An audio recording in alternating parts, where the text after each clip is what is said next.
Alright, so here we go. This is Wizarding World from Warner Brother Games, or Wizards Unite. And it's loading up here on, this is a Pixel 2 XL that I have it on. So I know that I'm showing just the screen, but just so you can see how long it takes to load.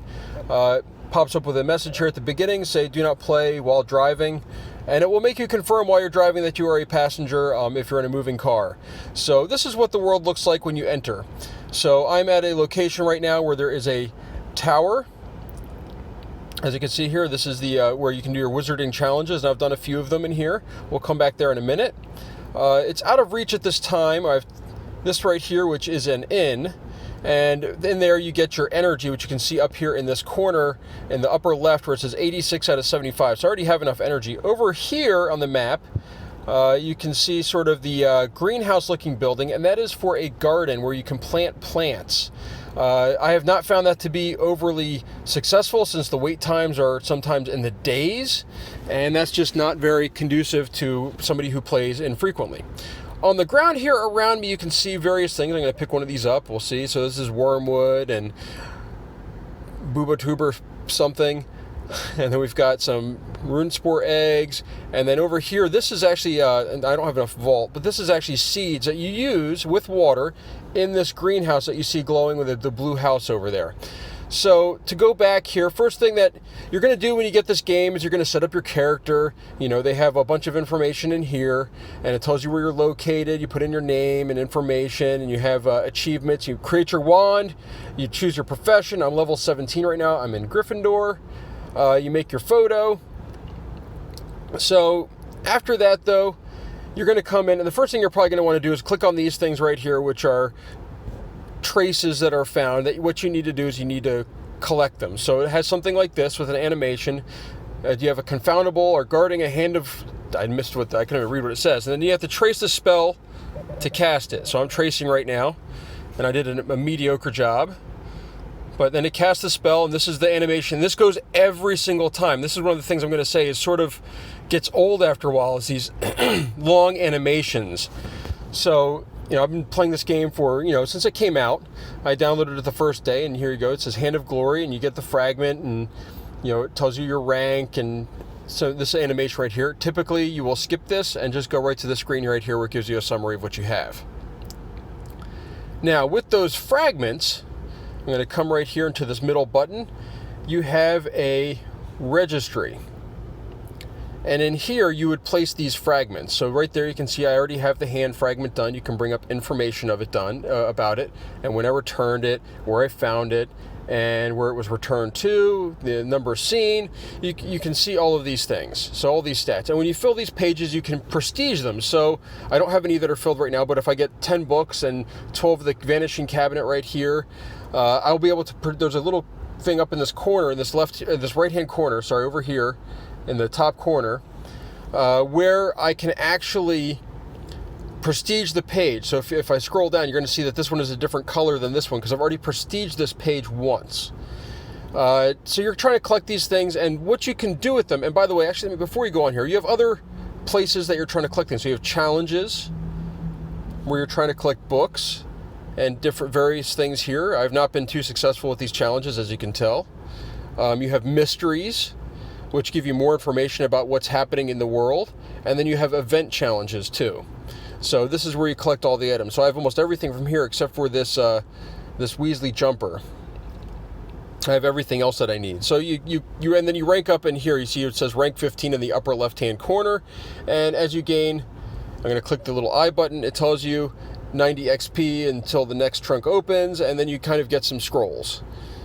So the question is what do you do with the stuff that you get? And that's the first thing we're going to do is go into potions here. And I actually have a potion that's ready. So I tap the bottle to collect it. And that was a strong invigorating drought. You can tell I have 3 potions down here that are brewing. You can see by the near the finish button, I've got one that's got 4 hours and 15 minutes. And then I've got another one, and then I've got one more. But I need to add one more because I can. So here's the potions I can mix. And it tells you what items you need, which is very convenient. And it tells you at the top which ones you already have. So I would like another health potion. So I'm going to put that in the brew. And I actually still have enough to make another one. So that's brewing. You also then have your rent a gold pot. If you need a lot of potions really quickly, you can do that and rent them. So then you have in here your vault. These are the items that you have. Now, you're going to see I have gold in this upper left-hand corner. This is what you spend money on. You buy gold, and gold allows you to do things, such as expand how many potions I can hold, or expand how many ingredients I can hold, which I've done a couple times, and they, each one costs a different amount of money. So here's my potions, and you can use, obviously they have a brain elixir right now that I could use, but I'm not going to do that right now. They have an ingredients one here. For these are all the ingredients you have, and you can manage them so you can get rid of some if you don't need them, or if you have too many. So like as an example, let's see if I've got any of that. So right here, this hair, I've got 31 of them. I'm not going to need that many. So I can delete 9 of them. So I don't have quite as many taking up my inventory. Although I still have plenty of inventory since I have 39 left. Then we come to this middle one here. This is utilities. So you have your spell books, your scrolls, and restricted section books. Those allow you to rank up your abilities, and we'll go over that in a minute. Then we have our silver key and golden key. This allows you to unlock port keys, which we'll go over in a minute, and then dark detectors, which you put on ends to help you find more confoundables that are darker, I guess. I haven't really found those to work all that well, as much as I've tried to use them a couple times. You have your rune stones, which you need for your wizarding challenges. And I think depending on the runestone you use, the level of the challenge you do. And then you have your seed vault. As I said, this has been pretty worthless to me, I found, because like I go to plant something, it says you can come back in 24 hours and collect it. Well, there's a good chance I won't be there in 24 hours to collect it. So it's just sort of a worthless thing I have found. So let me exit out of here now, and we're going to go to profession.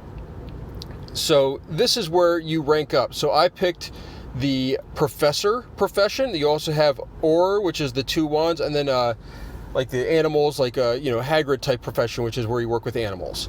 I chose this one because it seemed like the most well-rounded for doing most of this by yourself, since I don't have a lot of people helping me. These are the spells or the upgrades you can get, and like if I click in one of them, it shows that it costs 7 scrolls, and it would upgrade my critical power by 6 from 55 to 61. This is kind of neat. It's your normal level up type thing, and you need your scrolls, and to get this one I need more scrolls, and it helps you move forward in the game to get these things. So as you can tell, I need this one I need more strength in numbers and stuff like that. So you can do that, and then you have your expertise, and it shows you your stats and everything.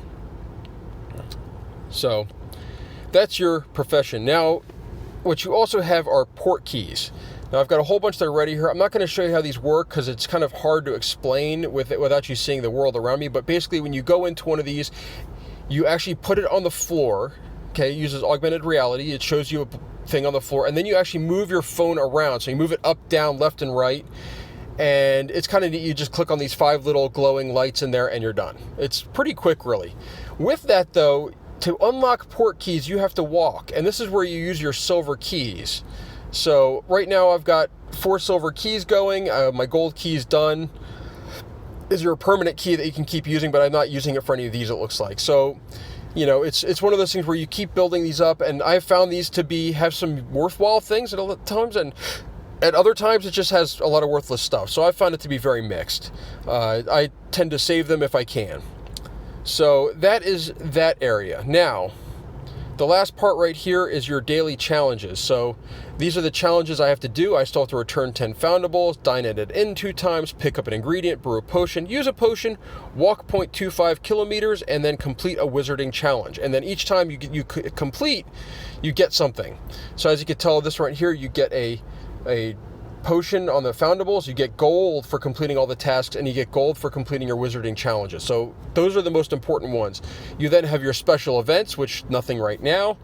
You have your achievements, which you get things for. The thing is that these are really weak achievements. I mean, like, cast 2,000 spells, you get 5 gold. I mean, 5 gold is worth very little in this game, really, compared to everything costs 150 plus. Like, that is just really, they need better goals. So, and then you have your SOS, or your assignments from like Harry Potter. And these are kind of neat, but at the same time, your bonuses and stuff just are really low. So what I want to talk about is the playability of this game. So the primary thing you do, as I said, is you're going to click on these foundables, all these things that are over the map, and you're going to cast your spells like I showed before. You can cast potions in here to make it easier. You can do all things, and you can also, of course, leave. So you don't have to do it if you don't have to burn energy. And this is the primary thing you do. And I found this to become somewhat really repetitive. There's no real end game. I mean, you come in here, you come into these wizarding challenges by yourself. It's to gain more stuff, to go up in level so you can get further along. It doesn't feel like there's any like battling or real challenge. It's like if you have enough potions, you can beat any of these as long as your guy has enough stamina to take the hits that they can throw out. You can just keep using potions and heal yourself. I'm sure there's demos you can see of these wizarding challenges. I'm not going to show you that, but overall, I was really excited about the game, but it's already starting to grow thin on me. It seems like the animations are long. There's a lot of gold sinks in it, and I just don't know if it's really worth it. I think that Pokemon Go was a little bit better, and then Ingress was probably better than that, really, as far as especially the green verse blue way that they had it. There's no challenges here. You're not playing against other people. You're not trying to capture things. And maybe they will add something later, but until they do, this might be worth ranking up and then just sort of sitting it off to the side. I just don't know if it's really going to be worthwhile. As far as the gold, as I've said before, it just seems like there's enough space on here and you can build up gold quick enough to buy what you need. I mean, like if you're really, really into it, maybe buy gold, but I wouldn't recommend it. Gold is sort of expensive. It just seems like kind of a waste of money in a lot of ways. I mean, you can buy dark detectors, silver keys, and then you have your potions and, more stuff, but it just seems like there's a lot of stuff to spend money on, and you can spend money very quickly. At 80 gold for 99 cents, and your 900 gold for 10 bucks doesn't sound too bad, but it can go quickly. I don't know if it's really worth it. So that's my thought. Overall, I'm happy with the game, but I just think there's no end game to it. It's just like you just keep doing the same stuff over and over again. So overall, I give it probably a 4 out of 10 for this. Hopefully they will make some changes to it, make things a little better, and then they will make it with more of an end game at some point. So as I said, it might be worth ranking up and being there so we can play the end game, but right now, I just don't know if it's worth it. So that's my review. Thank you for watching, and I hope you enjoyed.